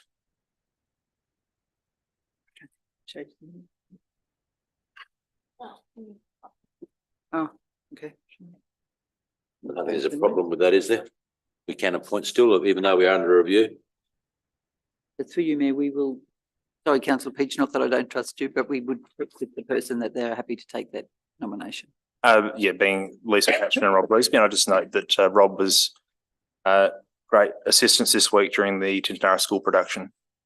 And that's one of the reasons he's putting his hand up, is to assist with the audio visual side of things at the hall. I had the pleasure on last Thursday of attending the school presentation. It was fantastic. Brought back old memories for me of the Tintinara Hall. But the performance is very good. You've moved, Councillor Peach. Is there a seconder? Councillor Maidment. You want to speak to your motion, either of you? No, thank you. Take it you have. Anyone else? I just note, Mr Mayor, that there's some interest now in the community regarding the whole committee and people that I think will be great in helping to activate it. So, yeah. Very good. And Okay. one last thing, I think Bleasby has an A in it, doesn't it? Yeah, I think Is you're that- right. Okay. There's no further debate. You close. So closed. Put the motion. All those in favour? Those against? That's carried unanimously. Number 16. You can now open a District Soldier Memorial Swimming Pool and Caravan Park Committee minutes of the meeting held on the 20th of November. And just note that we received the minutes there, councillors. Councillor Roundtree, you're moving that way. Is I am. there a seconder? Councillor Peach, speak at all? Just that, I was going to raise some of the recommendations that were in the minutes, but I saw they've already been dealt with in the action. Part of the uh, action process. So thank you for getting onto that so promptly. I think it'll be very helpful. Yes. Anyone else wish to speak?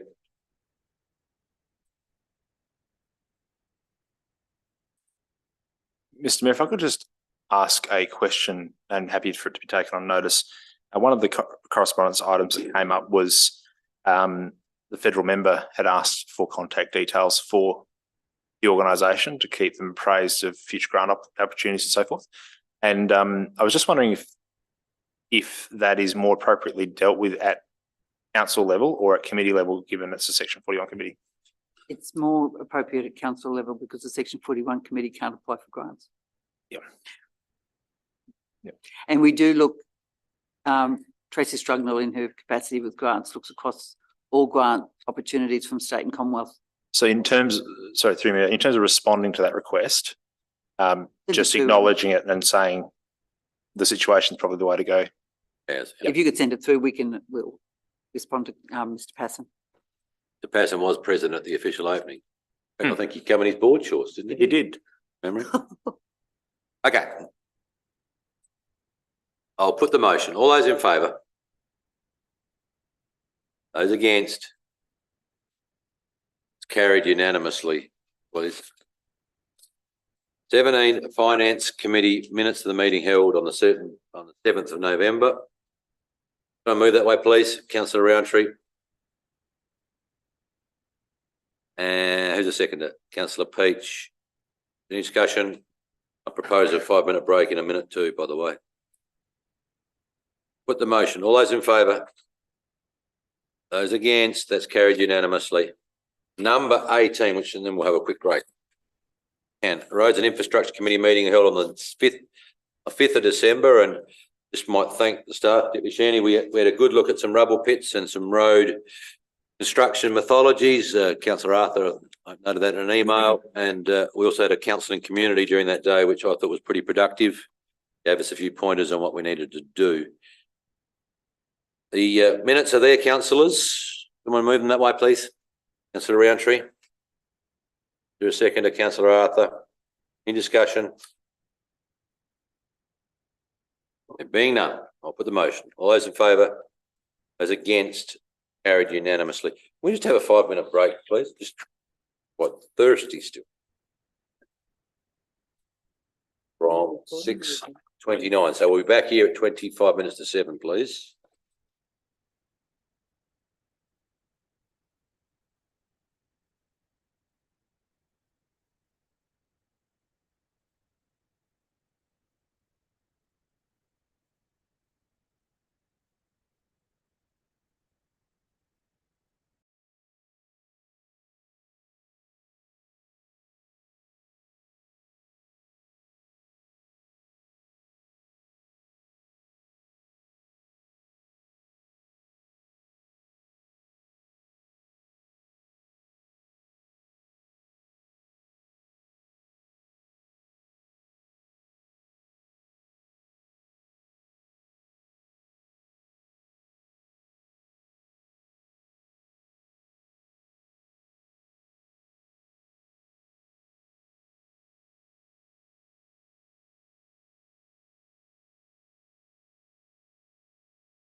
6. We're resuming at 6:37. Well, my clock's different. 6:39. Okay, thank you, councillors. We're back to item 11.1, Office of Chief Executive Officer's Information Report. There's a motion there, a recommendation, sorry. Can I move that way, please? Receive and note the report. Councillor Maidman is the mover. Councillor Roundtree, did your arm go in the air then? It did. I have a question. Yes, we'll start with the mover, those who want to speak. Any questions, councillor? I'm quite happy to move it over to councillor Right, Roundtree for a Councillor moment. Roundtree. Yeah. So under meetings attended by the CEO, on November the 1st, there was a meeting with reps from Murraylands Medical Centre and then with the Executive Director of the Community and Allied Health, Riverland Mallee Coorong Local Health Network. That's a mouthful. I'm wondering whether you've made any progress around some of the issues that we've been discussing with the community with Tintinara and So, Canal. through you, Mayor. Yes, he was due to present today at a briefing.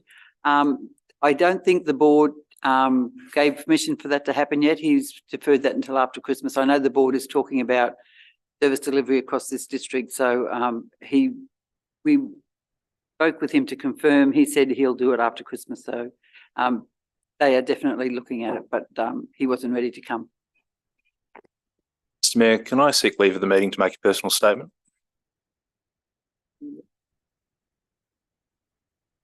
Yes, leave granted.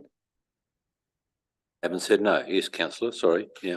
And just following on to that point, the number one topic that I'm currently being asked about in the community is the withdrawal of health services from Tintinara and Canalpin, but particularly Tintinara. There is widespread disgust that the community has been treated the way they have, and that services have essentially dropped off a cliff from a system that was functioning to one where there is now no local points of contact, no known people that they can engage with, and the requirement to travel excessive distances to receive basic services such as blood tests, particularly for the elderly, a number of whom in the Tintinara community particularly are limited in their driving area to Tintinara and Canalpin. I went to a community function last night and I was asked by a number of people what we were doing about it, because they do see this as an area where we can certainly agitate. And I've been asked by two groups of people particularly. One is the young mums, who, particularly those, I suppose, like my own wife, who have experienced a level of service with our older children that we no longer have access to, and by the very elderly in the community who, in some cases, are quite perplexed. And I'll leave it at that. Thank you for that statement. I suppose we've tried to work within the processes of the authorities or the funders of it. That's why it's disappointing we didn't have the representation today. The CEO, do you want to add more to where? Through you, Mayor, acknowledging what Councillor Peach said, we did flag that with the representative from Country Health. He was quite happy to come, but he deferred that until after Christmas. I don't know anything more than that at this point. I just also want to make sure that number one is different to, it's not about, and I can't remember whether you asked that question. Number one, that meeting is different to the others in terms of health. Understood, and I was only referring to the second one in this list, yeah, which is the Mallee Coorong Health Network. Through Ms. Smith, do I need to move the contents of that be recorded, or is that something that would happen anyway? But not necessarily word for Personal word, but statement, Governance Officer, how do we deal with it?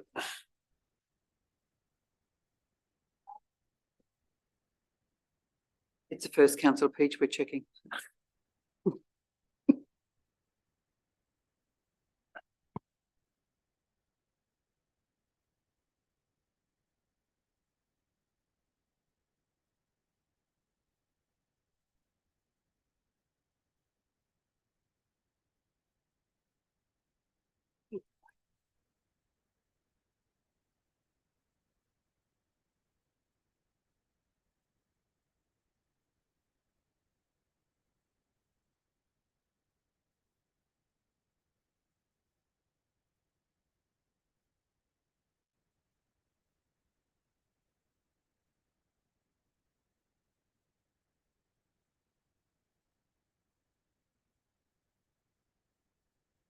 while we find out how to enter that into the system, councillor, we are discussing the formal sense here right now, whether we would be wise to take a motion without notice around this subject,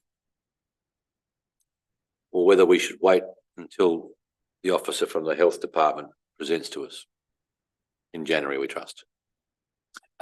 Yes, I'm quite happy not to move a motion without notice today, which is why I wanted to make a personal statement.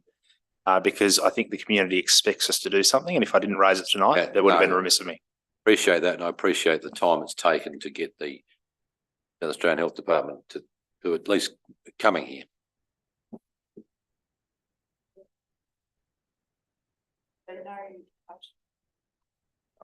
So you better just pull a verbatim and to a degree into the record.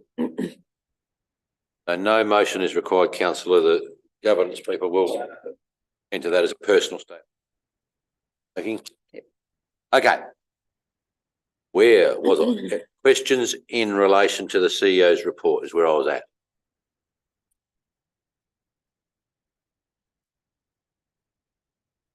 Go to councillor Maidment next. You had a hand up before you.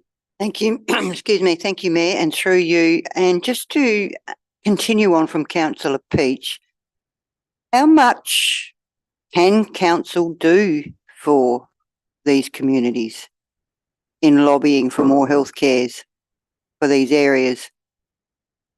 We can do a lot of things, or we can try the honey trick first. Try and see what the issue is, see what the resolution within the current confines of policy is, or should be, or could be. I think it'd be prudent for us to still try and at least hear them out. Yes. Country Cabinet's public meeting at Narra Court 6 or 8 weeks ago. There was a question asked, which I think was in a very similar vein from the Lucendale community. Way I read the question was exactly the same issue. So we could go on with lobbying our state member of parliament in particular, and Nick was here today, and the minister. We're just probably waiting for the response from the department first. Councillor Roundtree. I think you just almost through, Mayor, just answered it. Are we lobbying any ministers, and are we doing it individually as councils that have been affected, or is it something that you do through your collaborative groups? If I felt, well, if you felt, after a presentation from the department that was unsatisfactory, we would lobby the minister. We would take different path of action. The deputy mayor has also managed to have a meeting with the minister, if I remember correctly. So through you, Mayor, the only satisfactory answer here is that they reinstate what we had and give back to the community what they want. So anything other than that would be considered unsatisfactory. So I think that we are going to be in a position, I can't imagine that our presenter is going to answer those questions for us. So I think we could almost be on the front foot now and preempt that whilst we might get information, at the end of the day, we want the services returned. Given that That's what we've got to push not much for. happens in the next 3 or 4 weeks, Oh, for sure. I mean, it'd be prudent to wait till the yeah, look, January meeting if we may. happy to wait, but I Take your point. foreshadow we're going to be pushing hard to Yep. get this back, and it won't be just us. That is what I'm alluding to. And councillor Arthur, you wish to add, you had a meeting with Had a Mr. meeting Pickman, I think, remember him? Had a meeting with the minister down at Bordertown. Yeah. Earnestly gave up some of his time and didn't know where Tintinara was for a start, which was a bit disappointing when you would think that he's going to meet with you, he'd at least find out where it is. They were going to get back to me, but I haven't heard from Haven't them heard yet. yet. But I have got the chief of staff's number. Yep. And I was going to give her a ring yesterday. I never got time, but I'll be giving her a ring tomorrow and find out So, what's yeah, going on, because he did make certain have a look at this. We'll have a look at it, Get yeah. back to you on that and do this and that. But it's just that it's a way, I think, talking to Penola, which has got a hospital, which is no longer a hospital, hasn't got a doctor. I think it's almost a centralisation of health services. So everything will be run out of Murray Bridge, even though it's absolutely ridiculous the way some of these things are running. I can tell you there's services that are supplied by an officer or someone who employed that come to Tintinara to do house cleaning from Lamaroo. They've got 5 people to do and they come 3 different days. well, yeah, okay. I'm still on any questions in Yes. this report. Couple more questions from me through you, Mr. Mayor. I just note sorry, I'm just getting back to it. A comment. The Canalpin Caravan Park data regarding the usage of the powered sites, that I think we've alluded to this earlier, but that's fantastic. Really good to see uptake there. And certainly answers the question as to how many regular users there are. I just had a question through you, Mr. Mayor, for the CEO regarding there's one thing she attended, the Connecting Settlement Community Industry Stakeholders Forum Murray Bridge. Just wondered what that was. What date? Give me a hint. That's the 8th of November. That was a presentation by the Commonwealth Government around migrant services around Murray Bridge and the opportunities in the. You're right. Use briefly, councillor, but if you leave the room too far, we'll lack a quorum. It's still in the room, Mr. Mayor. It's as long as, Oh, yeah, he did too. The answer didn't affect you that much, did it? T went down the wrong way, sorry. any other questions, councillors? Is none, you'll close. Sorry. Close. We've just finished. You want to be quick, happened? councillor Just a Arthur? moment, did you have a question? Snuck in a question. No, No, oh, I sorry. just had a query from a resident of Wellington. About this East. report? Yeah, about the report, and they'd like to query that 1,359 people visited Pangaringa in November, which is nearly 460 people per day. You'd like to know where they're coming from, because they're definitely not. You got 30 days. Day at 1,000. Sorry, just run that figure. Yeah, that's Yeah. not right.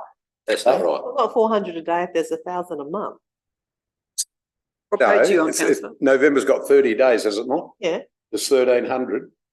Oh, 400, Yeah, yeah. it's not 400 a He day. said he just doesn't see where Maybe people are 40. there. So is that in and out, No. 1,300 in and out? You think so? Yeah, you'd think it'd have to be, otherwise. That's through you, Mayor. I asked that question. We don't have a while very ago, that- sophisticated counting system there. Huh? Hmm. I was told that was taken into consideration. Okay. Oh, sorry. Yeah. Sorry, Mayor. Mhm. Ash said we do have it, so no. Yeah, I it's thought exact- you did. That was the answer you gave me Yeah. before. Whether there's a few birds tripped the counter offers, I think we don't know, councillor. I gotta push the. But they are visitors. You reckon you'll have to put car park in? Oh, it's just. Boxes, Coffee if we shop. get- Right. Councillor Mayman, you are Close. closing. I'm Yes, thank closing you. this time. Okay, put the motion as is, as it reads. All those in favour? Number 2, C is community and corporate information report. Councillor Rountree, you're moving it, I trust, and Actually and a moving it. question, I presume. Moving it. All right. Any other one? I need a seconder. Councillor Peach, is there any questions, comments?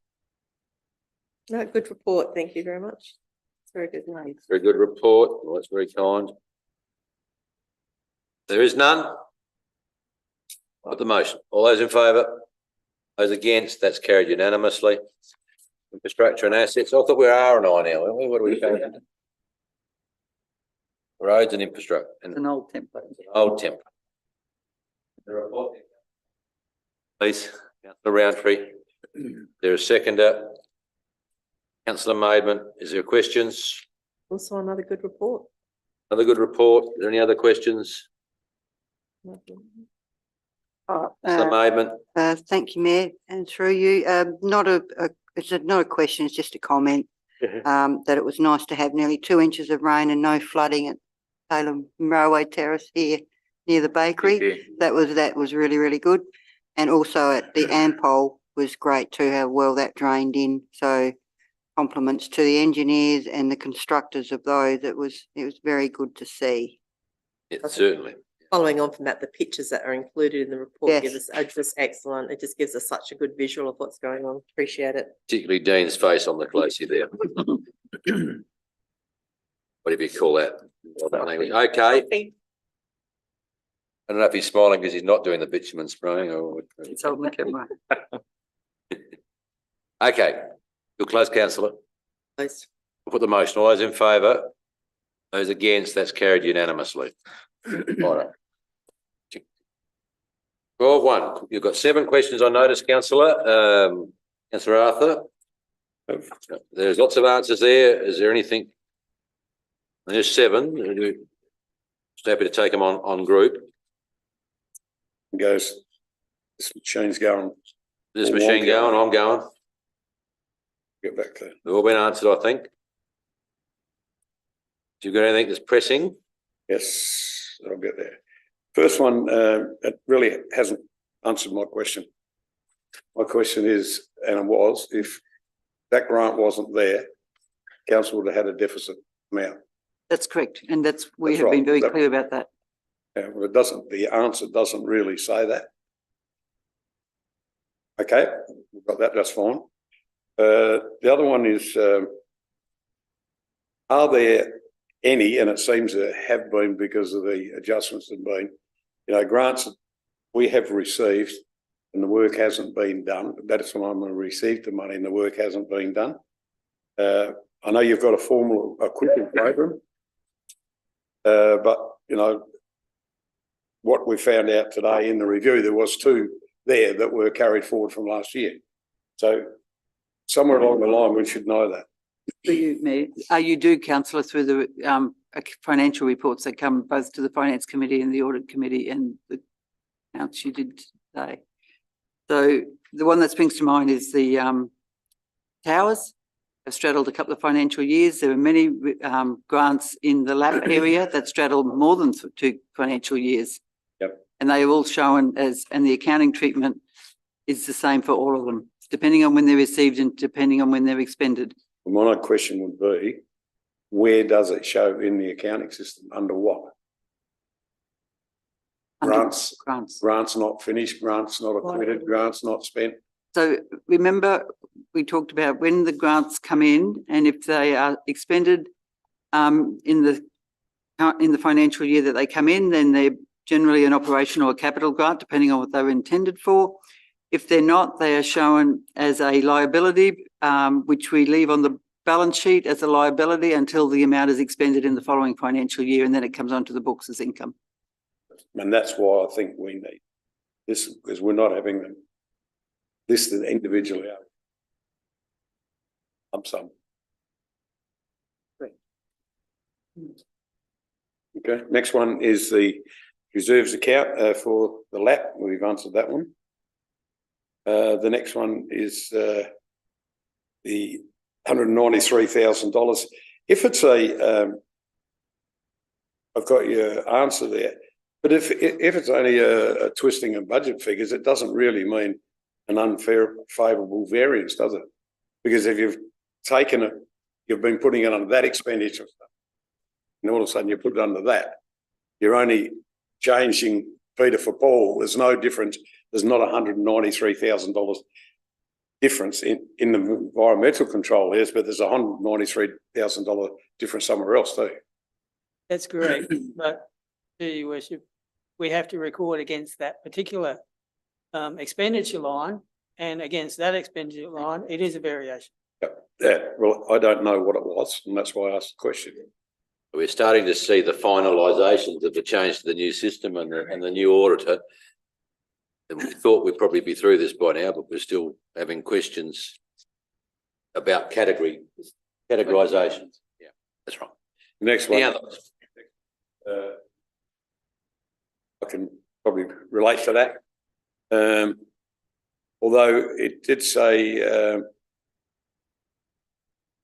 was it variable interest on the CAD, which was 6.5% at the time, significant above the current rate, fixed rate charges. Well, aren't they all fixed rates? No. They're not. On the CAD. Which one is a? On the CAD is variable. Sorry? CAD is variable. Okay. Since we were, Why did we have an overdraft on our cash account when we had $2.5 million in the bank? They would have been, through you, Mayor, at different points in time. We knew that at the end of financial year last year, the FAGs only came in on the 30th of June, but we knew that probably the 2 weeks before that, we started to pay some outstanding bills, particularly the big road ones, that we would draw on the CAD. That's not unusual. That's what it's intended for. No, why would you borrow when you got 2.5 But you $1 had million got in the that bank? money on that day. On the 30th of June? Yeah, is but there? you need to pay. Cash flow issue. Oh, yeah, And that's there are other parts to that in that explanation around it. Which is I can the- half Yep. respond to the which is next one. where people. You're are only moving. doing it on a yearly basis instead of a weekly, fortnight, or whether we get paid. That was the next question is, I haven't got the answers to that yet.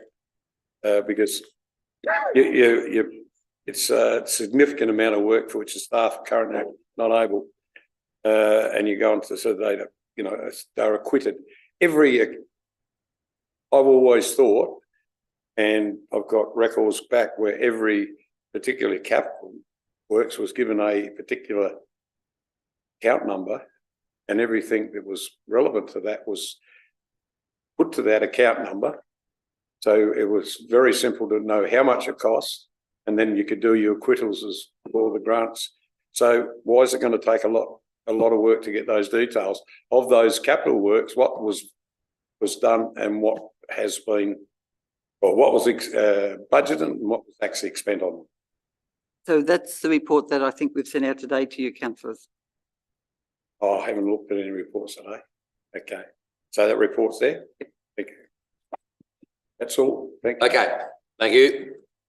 I move to 12.2, questions without notice. Councillor Peach.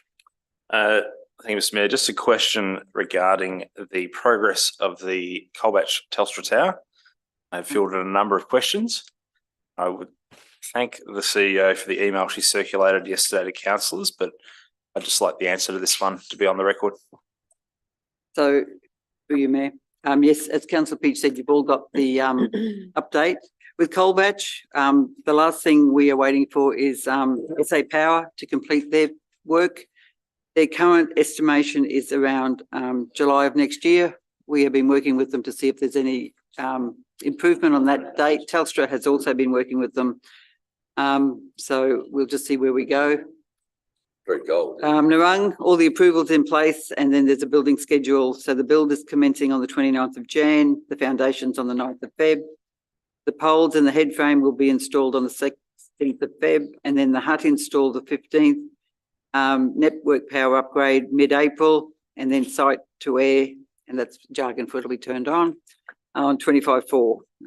So that's the schedule as we know it as of yesterday. What is the what has to be installed to put the SA Power network In which one, councillor? on Colbatch? It requires power. Yeah, but is there extension line or is it just a transform? There's already power there. I'm guessing it's an upgrade to the transformer that's above it. It's a very old one. Oh, I drove past it yesterday.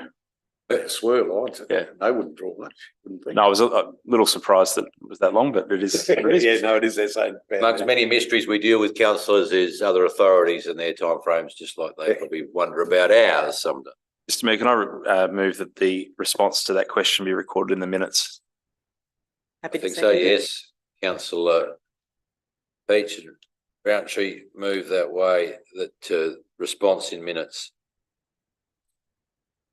And I was just informed earlier that the Southeast project, Limestone Coast. 27 Limestone Coast regional sort of processes, federal government has agreed to fund it as well, so they will have an improvement across the entire area too. So that will leave very few, hopefully, black spots in the Southeast. I don't think anything's above Lucendale though, is it? No, there's some as far as up as there's two north of Bordertown on the Narcat Oh, is Highway. it? Mm. On the map, I saw, yeah, There's some in Tatiara. some in Tatiara, yep.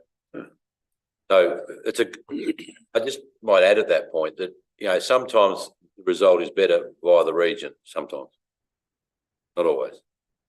But they've got the It's a great result result. that they've worked very hard for, I might add, so we congratulate them. We're going to send into that in a minute, that motion. All those in favour? Against, that's carried unanimously.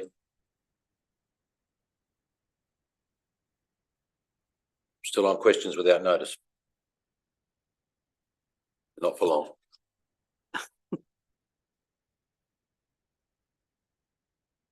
I move to motions with notice. Anyone with, there is no. Is there? There is. Pages. Your motion, you wish to move it as it's read in this agenda. please. At this stage, yes, so moved. So councillor Peach moves that the options to change the newly introduced speed limits on South Australian beaches as it relates to the Coorong National Park be explored and a report provided to council. Councillor Peach has moved. Is there a seconder first, please? Councillor Arthur. Councillor Peach, can you just give us a rundown, please? Sure. After a period of consultation recently, the state government has introduced legislation to reduce speed limits on beaches from the standard 100 kilometres an hour to 25 kilometres an hour in the presence of pedestrians and 40 kilometres an hour otherwise. Now, while there was overwhelming support in the feedback for that to occur, I think it's worth noting that a number of regional councils and groups opposed that as it relates to low frequency beaches. Now, the Coorong National Park beach would have already been 40 kilometres an hour under the current national park legislation within South Australia, but noting that the Kingston Council is seeking to increase the speed limits on their beaches where appropriate back to 100. I'm keen to see what could be done to do the same in similar stretches of the beach within our council area. I do not oppose at all the 25 kilometres within certain distances of pedestrians and probably the 40 kilometres anywhere near crossings. But having used that beach surface, I think most beach users there would have been very surprised to know that the existing speed limit was 40 kilometres an hour. And sometimes it's not safe to travel through there at those lower speeds for risk of bogging. So I'm keen to see what we can do and whether there is anything we can do even in a lobbying space to achieve an outcome there. Thank you. Second, I want to speak. Yeah, it was discussed at length at the Limestone Coast LGA meeting a couple of weeks ago, particularly by Kingston Road and Wattle Range councils. You got Canundra National Park and all those at 25. They intend to write to the minister. I think they are going to get together and probably get the Limestone Coast LGA right, because there is some in the Grant Council which will be affected, not to a great deal, but there will be a little bit. So, you know, maybe even a consolidated approach with the Limestone Coast might be worthwhile. The more councils together, the better it helps. Thank you. Any other councillors? Okay, councillor, you've closed. I think, Mr. Mayor, just noting what Councillor Arthur said about the consultative approach, if there are other councils beyond Kingston that are looking to do this where a national park's involved, then I think that would be definitely worth exploring with them to achieve a consistent outcome. That's So certainly closed. motion. Okay, put the motion. All those in favour? Those against, that's carried unanimously. 13.2, motions without notice, councillors.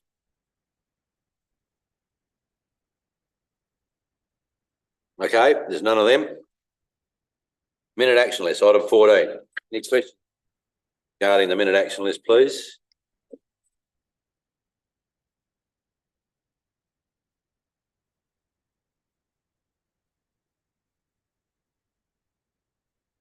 There is none. Oh, just, sorry. 284.23 on the flag flying policy. When it says it's community engagement will commence early in 24, is that like January, February, and then complete in March or something? That's about it. So you, yeah, that's about, yes. Thank you. Anything else, councillors? Just a Peach. question regarding the disposal of the surplus train carriages. I thought we were a little bit further along in the process than that would indicate. Can I just, very Mr. Mayor, ask for an update on what that is going to look like? Because I thought we had already gone out to tender we'd gone to expressions of interest around it, but the tender, the Wellington East engagement has really superseded that, so we've had to prioritise some sort of sequence for them. So we went out to public consultation on our intention to dispose of them by tender. That feedback has been incorporated then into identifying people who are interested potentially in participating in the tender, so we've collected that information. In the meantime, we've had to essentially have to plan our resources, because a tender like this will take a reasonable amount of internal resources. And we also have explored an individual who has laid claim to money carriage. We've had to explore that as well, make sure that we can deal with that person's claim. And councillor Qualman and several people that were well knowledgeable in what happened there in terms of that sort of work skill program. Myself and the CEO had a inspection of what we could get into about 4 weeks ago. Some of the stuff particularly off the open carriage will probably be taken off it. We were informed that probably the large wooden beams on the open square beams probably came from the original roundhouse. So just some tidying up to do there, basically.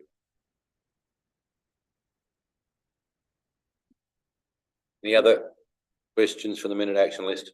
Pelican sculpture, for you, Mr. Mayor. Is that in an indicative finalisation of February? Is that going to be completely dealt with by then?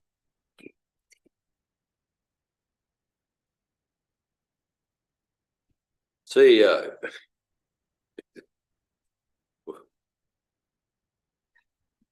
There may be, through you, Mayor, there may be two parts to your story, or question, councillor. The actual disposal of the Pelican, I can't tell you whether it's actually left the premises or not yet, if that's the first part of the question.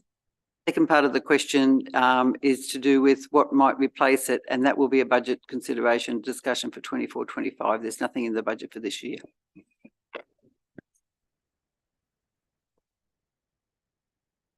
That will be up to councillors, yes. Anything else, councillors? Okay, we move.